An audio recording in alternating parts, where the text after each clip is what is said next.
79e catéchèse. Chacun doit agir conformément à la vocation choisie. Nous poursuivons les réflexions sur les paroles du Christ au sujet de la continence pour le royaume des cieux. Il n'est pas possible de comprendre pleinement la signification et le caractère de la continence si la dernière expression de l'énoncé du Christ pour le royaume des cieux n'est pas remplie de son contenu adéquat, concret et objectif.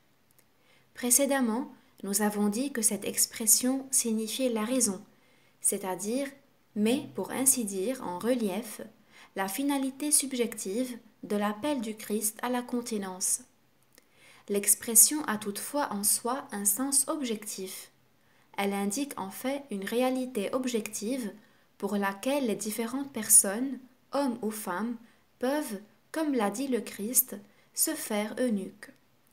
Dans l'énoncé du Christ, selon Matthieu 19, versets 11 et 12, la réalité du royaume est définie de façon précise et en même temps générale, c'est-à-dire de telle sorte qu'elle peut comprendre toutes les déterminations et significations particulières qui lui sont propres.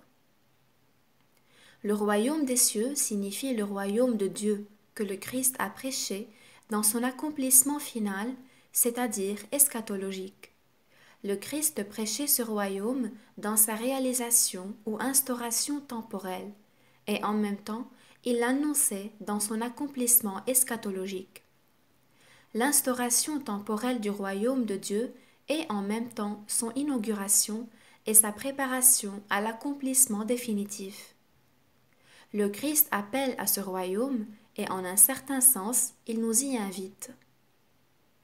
S'il appelle certains à la continence pour le royaume des cieux, il résulte du contenu de cette expression qu'il les y appelle pour prendre part de manière toute spéciale à l'instauration du royaume de Dieu sur la terre, grâce auquel commence et se prépare la phase définitive du royaume des cieux.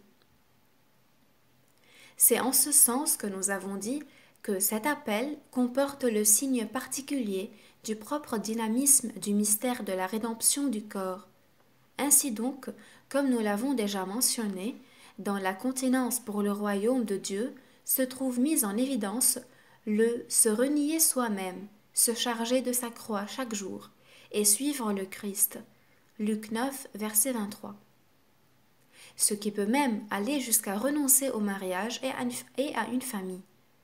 Tout ceci découle de la conviction qu'il est possible ainsi de mieux contribuer à la réalisation du royaume de Dieu dans sa dimension terrestre avec la perspective de son accomplissement eschatologique.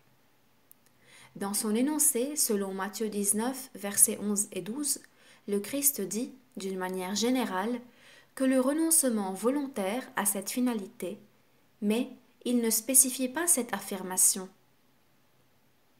Dans son premier énoncé au sujet de ce thème, il ne précise pas encore pour quelle tâche concrète cette continence volontaire est nécessaire ou indispensable dans la réalisation du royaume de Dieu sur la terre et dans la préparation de son accomplissement futur. Saint Paul de Tarse nous dira quelque chose de plus à ce propos, et le reste sera complété par la vie de l'Église dans son cours historique, dans le courant de l'authentique tradition. Dans l'énoncé du Christ sur la continence pour le royaume des cieux, nous ne trouvons aucune indication plus détaillée sur la façon de comprendre ce royaume lui-même, tant en ce qui concerne sa réalisation terrestre que son accomplissement définitif, dans sa relation spécifique et exceptionnelle avec ceux qui, volontairement, se font eunuques pour le dit royaume. Et de même, rien n'indique par quel aspect particulier de la réalité constituant le royaume lui sont associés ceux qui librement se sont faits eunuques. On sait en effet que le royaume des cieux est pour tous. Sont également en relation avec lui sur la terre et au ciel ceux qui prennent femme et prennent mari. Il est pour tous la vigne du Seigneur où, sur la terre, ils doivent travailler, et il est ensuite la maison du Père où ils doivent se trouver dans l'éternité. Qu'est donc ce royaume pour ceux qui choisissent la continence volontaire pour lui? Dans l'énoncé du Christ rapporté par Matthieu 19, versets 11 et 12, nous ne trouvons aucune réponse à ces interrogations. Le Christ répond à ses disciples de manière à ne pas rester dans la ligne de leur pensée et de leur estimation qui cache, au moins indirectement, une attitude utilitariste à l'égard du mariage. Si telle est la condition, il ne convient pas de se marier. Matthieu 19, verset 10. Le maître se détache ouvertement de cette manière de concevoir le problème, et pour ce motif, il parle de la continence pour le royaume des cieux, sans spécifier pourquoi il vaut la peine de renoncer de cette manière au mariage, afin qu'aux oreilles de ses disciples, ce qu'on vient ne fasse résonner quelques notes utilitaristes. Il dit seulement que cette continence est parfois requise, sinon indispensable, pour le royaume de Dieu. Et par cela, il indique que dans le royaume que le Christ prêche et auquel il appelle, elle constitue en elle-même une valeur particulière. Ceux qui la choisissent volontairement doivent la choisir par égard pour cette valeur qu'elle possède, et non à la suite de quelque autre calcul. Ce ton essentiel de la réponse du Christ, qui se réfère directement à la continence pour le royaume des cieux elle-même, peut aussi se référer, de manière indirecte, au précédent problème du mariage. Si l'on prend en considération l'ensemble de l'énoncé de Matthieu 19, versets 3 à 11, la réponse devrait, selon l'intention fondamentale du Christ, être la suivante.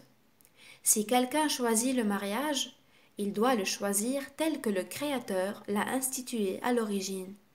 Il doit chercher en lui les valeurs qui correspondent au plan de Dieu.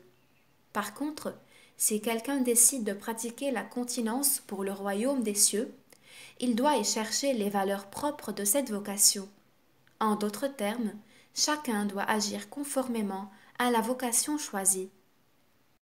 Le royaume des cieux est certainement l'accomplissement définitif des aspirations de tous les hommes. Il est la plénitude du bien que dans son cœur l'homme désire au-delà des limites de tout ce qui peut être son apanage dans la vie terrestre. Il est pour l'homme la plénitude absolue du don de Dieu. Dans son entretien avec les Sadducéens, que nous avons analysé précédemment, nous trouvons d'autres détails sur ce royaume, à savoir sur l'autre monde. Et il y a encore plus de détails dans tout le Nouveau Testament. Il semble toutefois que pour éclairer ce que représente le royaume des cieux, pour ceux qui en font le motif de leur continence volontaire, la révélation du rapport conjugal du Christ avec l'Église a une signification particulière. Parmi les autres textes, c'est donc celui de l'Épître 5, 25 qui est décisif. Et il convient que nous nous basions sur celui-ci quand nous prendrons en considération le problème du caractère sacramental du mariage. Ce texte est également valable soit pour la théologie du mariage, soit pour la théologie de la continence pour le royaume, c'est-à-dire la théologie de la virginité et du célibat. Il semble que, précisément dans ce texte, nous trouvons concrétisé ce que le Christ a dit à ses disciples en les invitant à la continence volontaire pour le royaume des cieux. Dans cette analyse, il a été déjà suffisamment souligné que les paroles du Christ, extrêmement concises, sont fondamentales, denses de contenu essentiel, et aussi elles sont caractérisées par une certaine sévérité. Il est incontestable que le Christ fait cet appel à la continence en perspective de l'autre monde, mais il y met l'accent sur tout ce qui exprime le réalisme temporel de la décision à cette continence, décision qui est liée à la volonté de participer à l'œuvre rédemptrice du Christ. Ainsi donc, à la lumière des paroles du Christ à ce sujet, rapportées par Matthieu 19, versets 11 et 12, émerge surtout la profondeur et le sérieux de la décision de vivre dans la continence pour le royaume, et se trouve exprimée l'importance du renoncement que cette décision implique. Indubitalement, à travers tout cela, à travers le sérieux et la profondeur de la décision, à travers la sévérité et la responsabilité que celle-ci comporte, transparaît lumineusement l'amour. L'amour comme disponibilité du don exclusif de soi pour le royaume de Dieu. Toutefois, dans les paroles du Christ, il semble que cet amour soit voilé par ce qui est, au contraire, mis au premier plan. Le Christ ne cache pas à ses disciples le fait que le choix de la continence pour le royaume des cieux est, vu dans les catégories du temporel, un renoncement. Cette manière de parler aux disciples, qui formule clairement la vérité de son enseignement et des exigences qu'il contient, est significative pour tout l'Évangile, et c'est elle notamment qui lui confère précisément un cachet et une vigueur si convaincants. C'est le propre du cœur humain d'accepter des exigences même difficiles au nom de l'amour pour un idéal et surtout au nom de l'amour pour la personne. L'amour est en effet, par essence, orienté vers la personne. C'est pourquoi, dans cette invitation à la continence pour le royaume des cieux, ce sont d'abord les disciples eux-mêmes, puis toute la tradition vivante de l'Église, qui bien vite ont découvert l'amour qui se réfère au Christ lui-même comme époux de l'Église, époux des âmes auxquelles il s'est donné lui-même jusqu'à la fin dans le mystère de sa Pâque et de l'Eucharistie. De cette façon, la continence pour le royaume des cieux, le choix de la virginité ou du célibat pour toute la vie sont devenus dans l'expérience des disciples et des fidèles du Christ l'acte d'une réponse particulière à l'amour de l'époux divin et de ce fait ont acquis la signification d'un acte d'amour conjugal, c'est-à-dire d'un don conjugal de soi, dans le but de répondre de manière particulière à l'amour conjugal du Rédempteur, une donation de soi entendue comme renoncement, mais surtout faite par amour.